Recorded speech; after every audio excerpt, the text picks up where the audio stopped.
भारत माता की।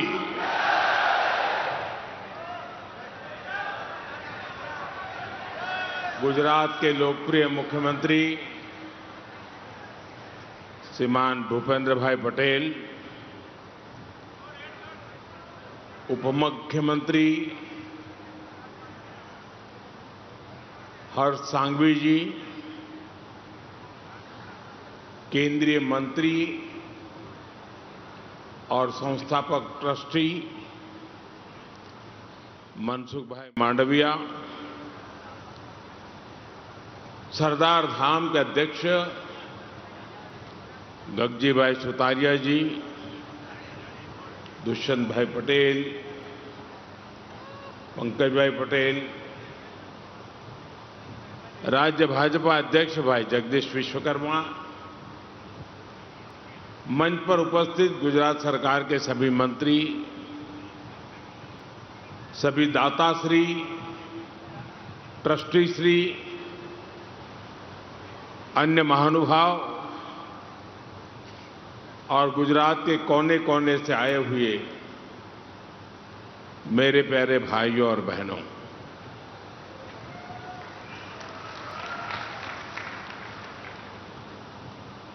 आज का ये दिन किसी पुण्य पर्व से कम नहीं है।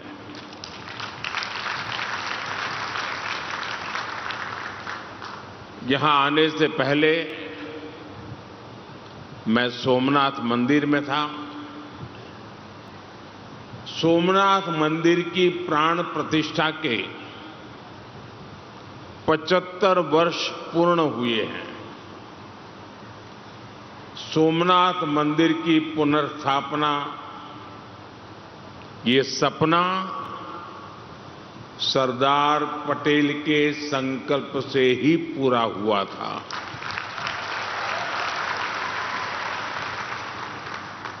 इस अवसर पर प्रभास पाटन में सोमनाथ अमृत महोत्सव मनाया जा रहा है और उसी दिन यहां बड़ोदरा में सरदार धाम से जुड़े एक अत्यंत महत्वपूर्ण प्रोजेक्ट का लोकार्पण और शिलान्यास भी हो रहा है। डॉक्टर दुष्यंत और दक्षा पटेल कॉम्प्लेक्स का लोकार्पण, शिक्षण सहाय योजना का शुभारंभ, नई परियोजनाओं का भूमि पूजन, ये सभी कार्य भविष्य में राष्ट्र निर्माण के प्रभावी प्रकल्प साबित होंगे। एक तरह से ये संस्थान युवाओं के लिए भविष्य के कैरियर के लॉन्चिंग पैड का काम करेंगे। मैं आप सभी को, समाज के सभी लोगों को इस पुण्य कार्य के लिए बहुत बहुत बधाई देता हूं। साथियों, आज आपके बीच आया हूं तो एक और बात की खुशी है। बंगाल,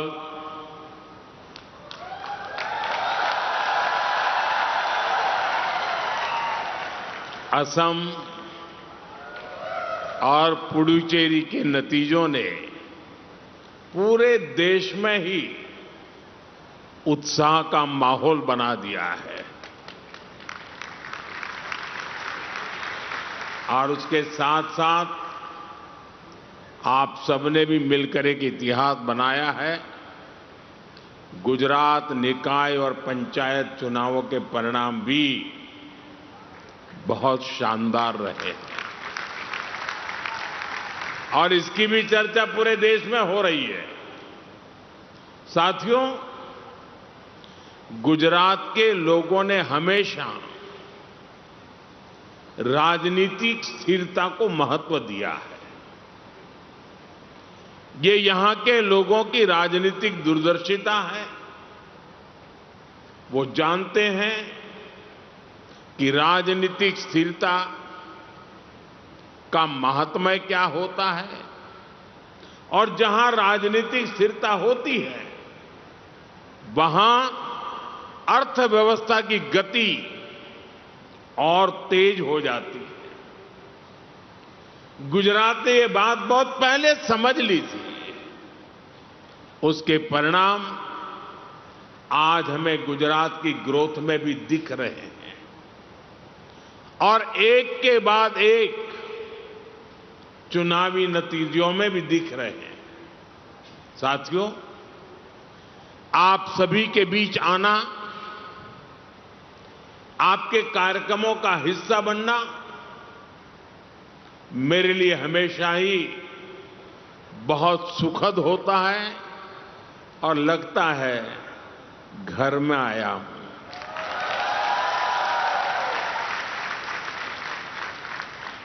क्योंकि आपके बीच आकर समाज की शक्ति का एहसास होता है।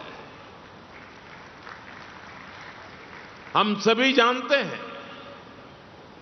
कि जब भी कहीं पर वास्तविक बदलाव होता है वो समाज की सामूहिक ताकत से ही होता है। खासकर जिन जिन समाजों ने शिक्षा को प्राथमिकता दी है, शिक्षा में समान भागीदारी को अपना लक्ष्य बनाया है, वो समाज हमेशा आगे बढ़े हैं। उन्होंने नई ऊंचाइयों को छुआ है। इसलिए भाइयों बहनों, सरदार धाम के हर प्रयास में जब भी मुझे मौका मिलता है मैं हमेशा आपके साथ खड़े होने का प्रयास करता हूं। अभी गगजी भाई बड़े विस्तार से बता रहे थे, साल 2021 में मैं सरदार धाम अहमदाबाद के कार्यक्रम में आया था। तब गर्ल्स हॉस्टल का भूमि पूजन हुआ था।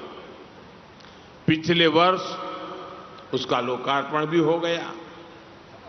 आज वहां हजारों बेटियां शिक्षा प्राप्त कर रही हैं, अपने सपनों को नई दिशा दे रही। सूरत, राजकोट, भूज, महसाणा और दिल्ली, सरदार धाम के ऐसे कई संस्थान युवाओं का भविष्य गढ़ने में जुटे हैं। आज भी अहमदाबाद के निकोल में 1000 बेटियों के लिए नए छात्रावास का भूमि पूजन हुआ है। साथियों, बदलाव व्यापक हो और परिणाम स्थायी हो, इसके लिए समाज और सरकार को मिलकर काम करना आवश्यक होता है। इसीलिए आज शिक्षा के क्षेत्र में जमीनी हकीकतों के आधार पर काम हो रहा है। राष्ट्रीय शिक्षा नीति इसका बहुत बड़ा उदाहरण है।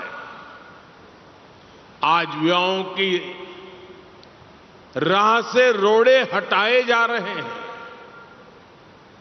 भाषा के आधार पर होने वाला भेदभाव खत्म हो रहा है।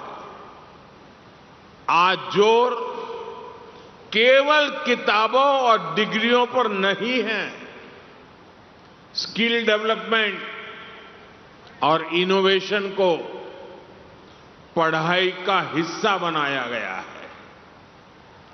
रिसर्च में रुचि रखने वाले युवाओं को उसके लिए माहौल मिल रहा है।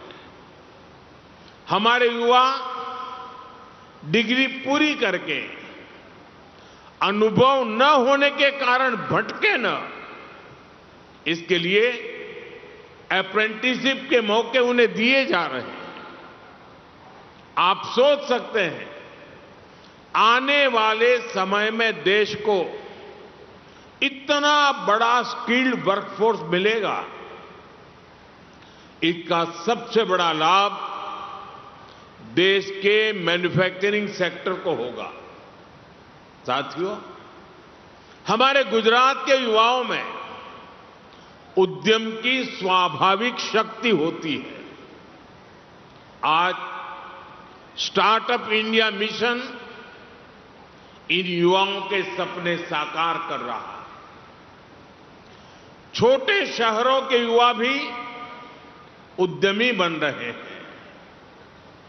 छोटे शहरों से बड़े बड़े स्टार्टअप सामने आ रहे हैं।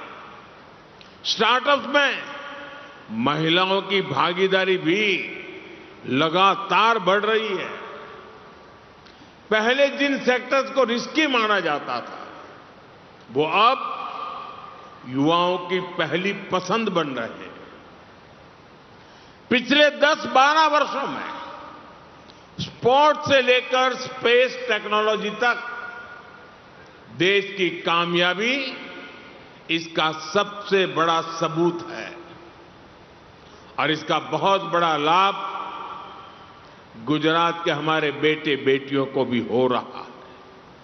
साथियों, समाज में प्रगति का सबसे बड़ा आधार होता है उसकी आधी आबादी की भागीदारी। गुजरात ने इसे 2 दशक पहले ही समझ लिया था और इस दिशा में मजबूती से कदम भी उठाए। साथियों, आज गुजरात मॉडल की वही सफलता देश में दोहराई जा रही है। देश में करोड़ों महिलाओं के बैंक खाते खोले गए, शौचालय, नल से जल, गैस कनेक्शन की सुविधाएं दी गई। आज मुद्रा योजना के जरिए महिलाएं आत्मनिर्भर भी बन रही हैं। परिवार में महिलाएं स्वस्थ रहें, इसके लिए आयुष्मान भारत और मातृ वंदना जैसी योजनाएं कवच बनकर काम कर रही हैं। साथियों, पहले कितने ही क्षेत्रों में बेटियों के लिए दरवाजे ही बंद होते थे। आज उन्हीं सेक्टर्स में बेटियां लीडरशिप रोल में सामने आ रही है। आज नेशनल डिफेंस एकेडमी में महिला कैडेट्स ट्रेनिंग ले रही है। हमारी बेटियां फाइटर पायलट बन रही है। राजनीति में भी महिलाओं की भागीदारी बढ़ाने के लिए लगातार प्रयास हो रहा है। नारी शक्ति वंदन संशोधन के जरिए हमने इसके लिए एक और प्रयास किया था। राजनीतिक कानूनों से वो पास नहीं हो पाया, लेकिन मैं आपको आश्वस्त करूंगा, देश भर की महिलाओं को आश्वस्त करूंगा, हम इस दिशा में लगातार प्रयास करते रहेंगे। साथियों, महिलाओं के लिए सभी क्षेत्रों में संभावनाओं के द्वार खुले। ये केवल सरकारी नहीं, बल्कि समाज की भी जिम्मेदारी है। और मुझे खुशी है, सरदार धाम ये दायित्व पूरी निष्ठा से उठा रहा है। मैं इन प्रयासों के लिए विशेष रूप से आप सबका बहुत बहुत अभिनंदन करता हूं, आप सबका बहुत बहुत धन्यवाद करता हूं। साथियों, गुजरात की एक बहुत बड़ी विशेषता रही है, यहां समाज हमेशा समय की दिशा को जल्दी पहचानता है। परिवर्तन को अवसर में बदलना, नई संभावनाओं को अपनाना और भविष्य की तैयारी समय रहते शुरू करना, एक गुजरात की कार्य संस्कृति का हिस्सा रहा है। आज जब दुनिया फ्यूचर टेक्नोलॉजी की ओर बढ़ रही है, तब गुजरात भी नई गति के साथ आगे बढ़ रहा है। Semiconductor manufacturing, aerospace, advance engineering, green energy, financial services, हर क्षेत्र में गुजरात अपनी नई पहचान बना रहा है। साणंद में मेड इन इंडिया सेमीकंडक्टर्स बन रहे हैं। केन सेमीकंडक्टर प्लांट में भी प्रोडक्शन शुरू हो चुका है। धौलेरा और सूरत में भी नए सेमीकंडक्टर प्रोजेक्ट्स आगे बढ़ रहे हैं।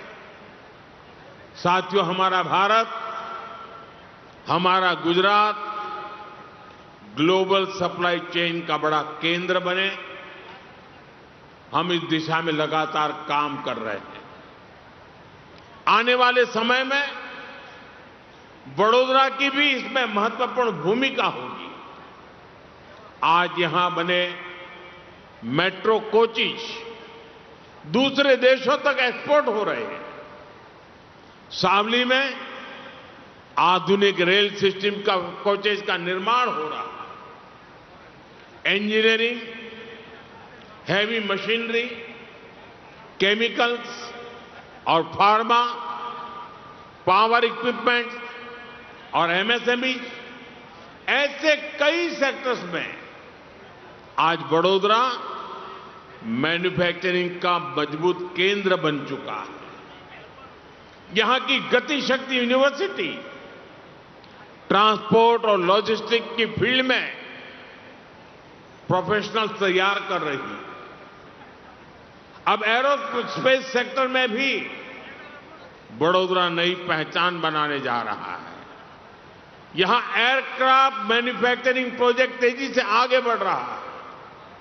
साथियों, गुजरात और देश में विकास के प्रयासों के बीच एक और विषय संवेदनशील होता जा रहा है।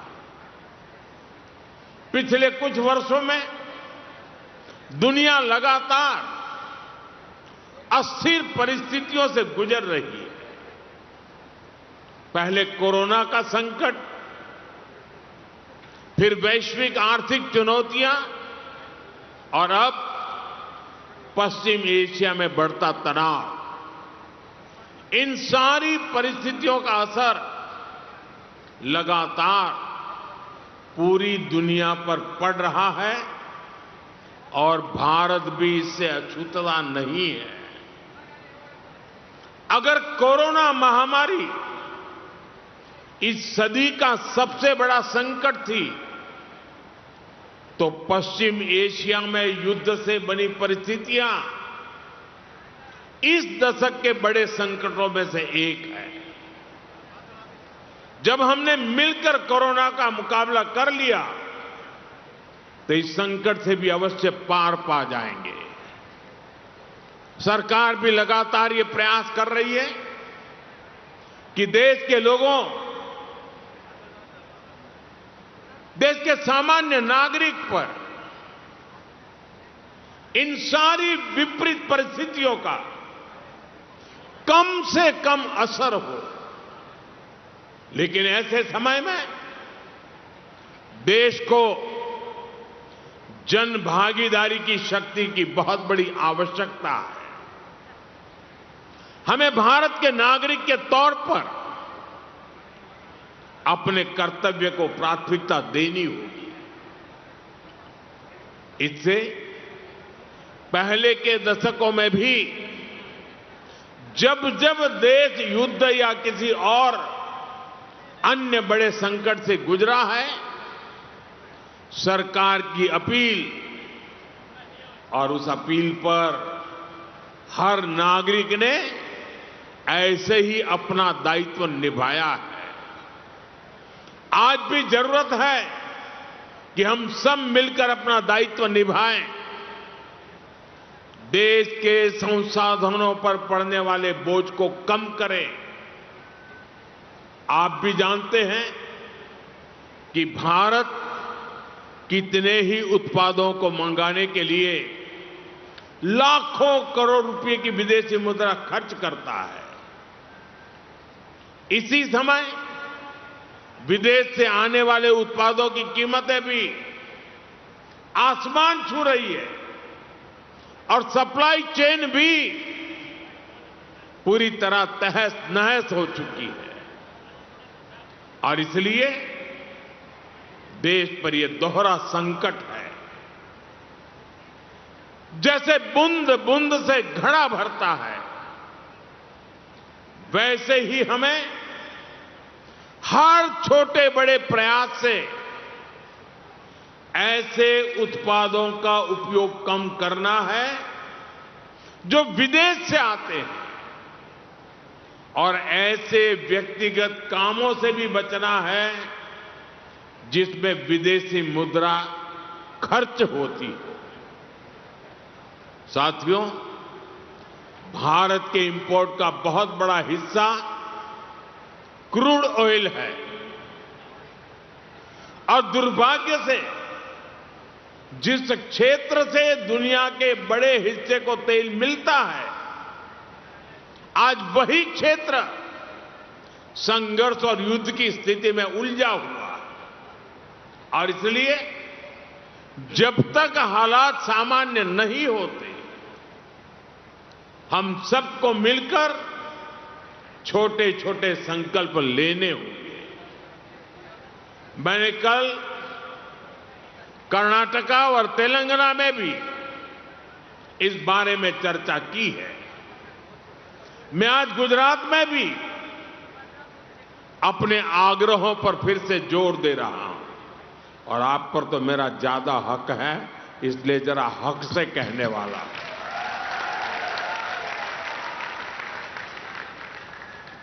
मेरी देश के हर नागरिक से अपील है, जहां संभव हो पेट्रोल डीजल का उपयोग कम करें। मेट्रो का उपयोग करें, इलेक्ट्रिक बस और पब्लिक ट्रांसपोर्ट का अधिक इस्तेमाल करें, कार पुलिंग को बढ़ावा दें। जिनके पास कार है वे एक गाड़ी में ज्यादा लोगों को साथ लेकर चलें। जिनके पास ईवी है वे भी दूसरों की मदद के लिए आगे आए। साथियों, डिजिटल टेक्नोलॉजी ने अब इतना कुछ आसान बना दिया है, टेक्नोलॉजी की मदद भी हमारे लिए बहुत फायदेमंद होगी। ये जरूरी है कि सरकारी और प्राइवेट दोनों ही दफ्तरों में वर्चुअल मीटिंग्स और वर्क फ्रॉम होम को प्राथमिकता दी जाए। मैं कुछ स्कूलों से भी आग्रह करूंगा कि कुछ समय के लिए ऑनलाइन क्लासेज की व्यवस्था पर काम करें। साथियों, सिर्फ ईंधन ही नहीं, खाने के तेल पर भी देश की बड़ी विदेशी मुद्रा खर्च होती है। अगर हम थोड़ा संयम बरतें, तेल की खपत कम करें, खाने के तेल की, तो इससे देश और हमारी सेहत दोनों को लाभ होगा।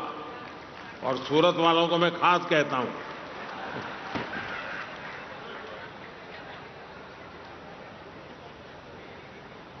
इसी तरह मैं आज समाज के सभी भाई बहनों से, मैं आपके परिवार का सदस्य हूं इसलिए आग्रह से कहता हूं, और इसमें तो आपको आगे आकर के मेरी मदद करनी पड़ेगी। सोने की आयात पर भी देश का बहुत बड़ा पैसा विदेश जाता है।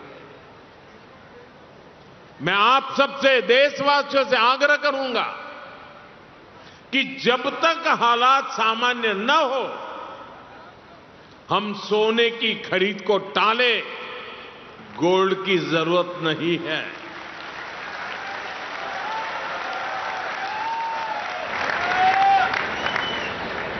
साथियों, आज समय की मांग है कि हम वोकल फॉर लोकल को एक जन आंदोलन बनाएं।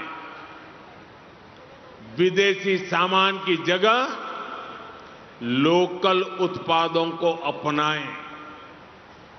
अपने गांव, अपने शहर, अपने देश के उद्यमियों को हम ताकत दें। यहां लोग बैठे हैं, बहुत अच्छी चीजें बनाते हैं, श्रेष्ठ चीजों का उत्पादन करते हैं। साथियों, हमारे में से ज्यादातर खेती के कारोबार की दुनिया से पैदा होकर के यहां आए हैं। खेती में स्वदेशी खाद को बढ़ावा मिले, नेचुरल फार्मिंग को बढ़ावा मिले, डीजल पंप की जगह सोलर पंप्स का उपयोग बढ़े। और हम तो किसान के बेटे हैं, किसान की बेटियां हैं। हमें अपना खेत सबसे पहले बचाना है, हमें अपनी धरती मां को बचाना है, हमें केमिकल फर्टिलाइजरों से अपनी धरती मां को मारना नहीं चाहिए। हमारे खेत को बचाना है, हमारी धरती मां को बचाना है। और इसलिए मैं आप सबसे आग्रह करूंगा कि आप अपने गांव में हर किसान भाई बहन को केमिकल फर्टिलाइजर से मुक्ति का रास्ता बताइए, नेचुरल फार्मिंग की तरफ ले जाइए। साथियों, एक और भी अहम विषय, और वो भी आप में से बहुतों को लागू होता है, बुरा मत मानना, फैशन हो गई है। जैसे ही वैकेशन हुआ, बच्चों के हाथ में विदेश की टिकट पकड़ा देते हैं। विदेश में जाके वैकेशन कर रहे हैं।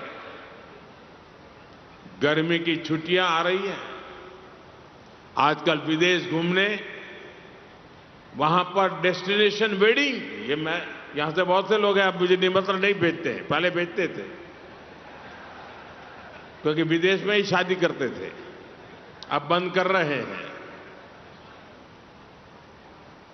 ये विदेश में वेडिंग, इनका फैशन खूब बढ़ रहा है।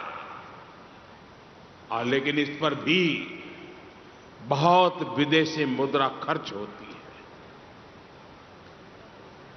साथियों, आप सोचिए, क्या भारत में ऐसी जगह नहीं है जो हम अपनी वैकेशन वहां मनाएं, हमारे बच्चों को हमारा इतिहास पढ़ाएं, हम अपने स्थानों पर गर्व करें। और जरूरी है कि भारत में ही अपनी वैकेशन मनाएं। और वेडिंग के लिए भी मैं नहीं मानता हूं कि भारत से अधिक कोई अच्छी पवित्र जगह हो सकती है हमारे लिए।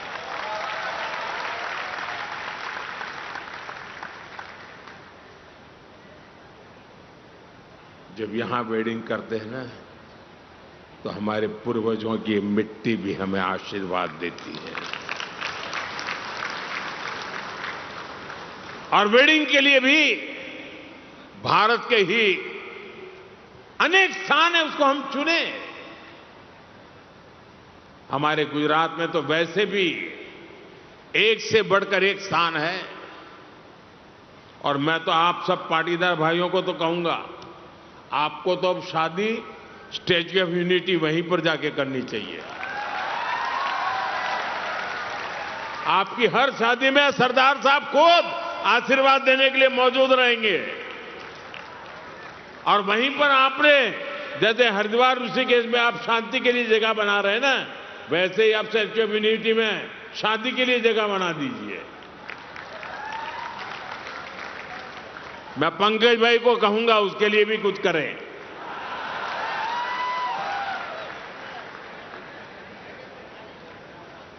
जैसे हाल के वर्षों में सरदार साहब के स्टैच्यू ऑफ यूनिटी, हमारा एकता नगर पर्यटन का इतना बड़ा केंद्र बनकर उभरा है कि हम ये तय कर सकते हैं, हम ज्यादा से ज्यादा लोगों को स्टैच्यू ऑफ यूनिटी पर लेकर के जाएं। विदेशों में हमारे बहुत लोग रहते हैं, मैं उनको कहता हूं कि आपका दायित्व है कम से कम 5 विदेशी परिवारों को भारत देखने के लिए लेकर के आइए। आप लोग देश विदेश में हमारे संपर्क का कोई भी परिवार जो स्टैच्यू ऑफ यूनिटी नहीं गया है ना, उसको वहां ले जाने के लिए प्रेरित करें। हम उसे कम से कम एक ट्रिप के लिए मोटिवेट करें। डेस्टिनेशन वेडिंग के लिए भी एकता नगर एक बहुत शानदार विकल्प हो सकता है। स्टैच्यू ऑफ यूनिटी में इतनी शानदार व्यवस्थाएं हैं और गर्व है, दुनिया का सबसे ऊंचा स्टैच्यू, वो भी सरदार वल्लभ भाई पटेल का।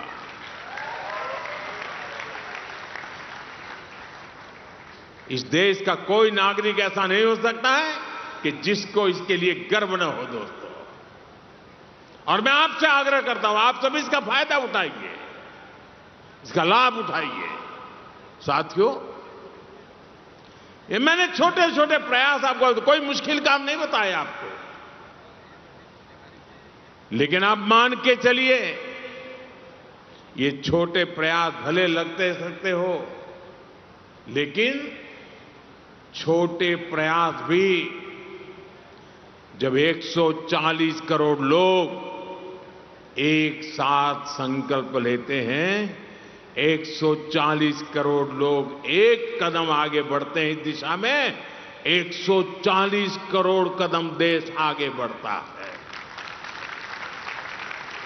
तो वही छोटे प्रयास राष्ट्र की सबसे बड़ी ताकत बन जाते हैं। और इसलिए फिर एक बार हमें एकजुट होना होगा ताकि ये संकट किसी भी तरह हमारी प्रगति को, हमारे विकास को प्रभावित न करे। मुझे विश्वास है हम सब साथ मिलकर इन संकल्पों को पूरा करेंगे और देश को मजबूती देंगे। અને બીજી વાત એક ગગજીબેન મારે કરવી છે।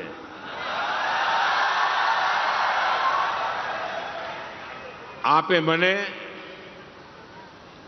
સરદાર ગૌરવ રત્નથી સન્માનિત કર્યો।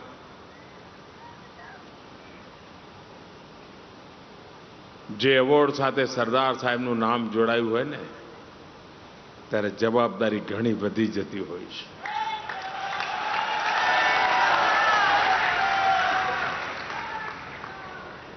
એટલે એક પ્રકારે ગગજીભાઈએ બહુ ચાલાકીપૂર્વક આજે મને બાંધી દીધો કે આગા પાછા ના થતા।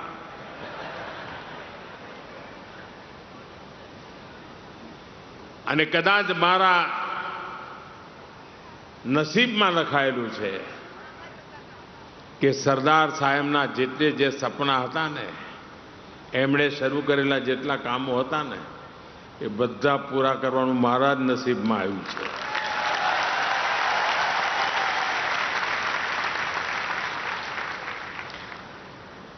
અને આજે જ્યારે આપે આ સન્માન, આ એવોર્ડ આપ્યો છે, તો હું આપને વિશ્વાસ આપું છું કે સરદાર સાહેબના સપના પૂરા કરવામાં આપ સૌના આશીર્વાદથી મને જે કંઈ શક્તિ મળી છે, સંસ્કાર મળ્યા છે, ગુજરાતની માટીએ મને જે શીખવાડ્યું છે, એના ભરોસે હું કહું છું કે સપના પૂરા કરવા માટે મહેનતમાં હું કચાશ નહીં રાખું।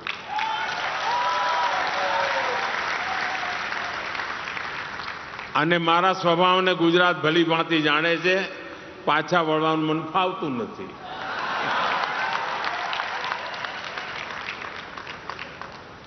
પરંતુ આપે સન્માન કર્યું એ મારા માટે બહુ મોટી બાબત છે. એક વાર મેં એક પ્રસંગ વાંચ્યો હતો કે જનરલ કરિયપ્પા એમના ગામમાં એમના સન્માનનો કાર્યક્રમ થવાનો હતો. તો અત્યંત આનંદિત હતા. તો લોકોએ પૂછ્યું, એમણે કહ્યું, ભાઈ હું દુનિયાભરમાં જાઉં છું, આખી દુનિયાના બધા અમારા સૈન્યના રીતા રિવાજો પ્રમાણે લોકો મને સેલ્યુટ કરતા હોય છે, ખૂબ માન સન્માન મળતું હોય છે, દુનિયામાં જે મળે મળે, પણ જ્યારે ઘરમાં મળે ને ત્યારે એનો આનંદ અલગ હોય છે.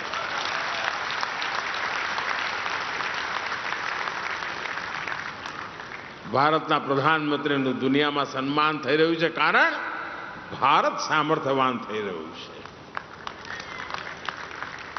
અને આજે જ્યારે ઘરમાં ઘરના દીકરાને ઘરના લોકો જ્યારે આશીર્વાદ આપે ને ત્યારે કામ કરવાની શક્તિ ઘણી વધી જતી હોય છે.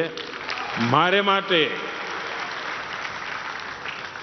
મારા પરિવારજનોએ આપે સૌએ આ સરદાર રત્નરૂપી જે આશીર્વાદ આપ્યા છે એ બદલ હું આપનો ખૂબ ખૂબ આભારી છું અને આ ઋણનો સ્વીકાર કરું છું.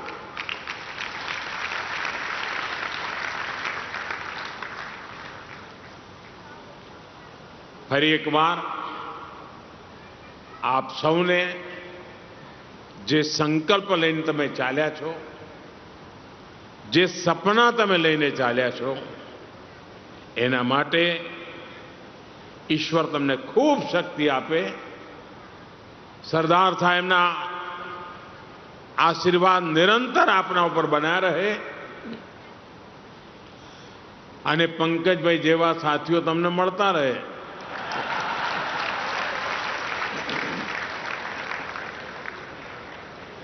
અહીંયા અમે ત્રણ એવા લોકો બેઠા છીએ કે જેનો વિશેષ નાતો છે. એક પંકજભાઈ, બીજા નરહરી અમીન, અમે બધા નવનિર્માણની ઓલાદો છીએ.